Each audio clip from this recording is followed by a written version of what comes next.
செய்திகள் தொடர்கின்றன. வேலூர் மாவட்டத்தில் விடிய விடிய பெய்த கனமழை காரணமாக களஞ்சூர் ஏரியை ஒட்டிய சோழா கார்டன் நகரில் மழைநீர் குளம் போல் தேங்கி நிற்கின்றது. இது தொடர்பான முழு விவரங்களோடு இணைகிறார் எமது செய்தியாளர் முரளி. முரளி, வணக்கம். இந்த மழைநீரை அகற்றுவதற்கு ஏதேனும் நடவடிக்கை எடுக்கப்பட்டுள்ளதா? முழு விவரம்.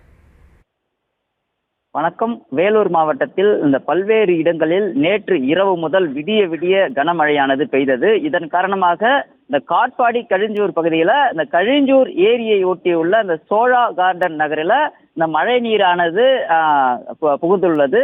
சோழா கார்டன் மற்றும் அதை சுற்றியுள்ள பகுதி தாழ்வான பகுதி என்பதால் தாழ்வான பகுதியாக இருக்கக்கூடிய நிலையில் அங்கு முறையான மழைநீர் கால்வாய் வசதிகள் மற்றும் சாலை வசதிகளும் இல்லாத நிலையில் நேற்று இரவு பெய்த கனமழைக்கு மழை நீரானது தேங்கி இந்த சோழா கார்டன் முழுவதுமாக இந்த தனித்தீவு போல் காட்சியளிக்கிறது. இதனால் அப்பகுதியில் வசிக்கக்கூடிய மக்கள் மழைநீர் தேங்கி நிற்பதன் காரணமாக மிகவும் சிரமத்திற்கு உள்ளாகி இருக்கிறார்கள். அத்தியாவசிய தேவைக்கு கூட வெளியே செல்ல முடியாத அங்குள்ளவர்கள் சிரமப்பட்டு இருக்கிறார்கள்.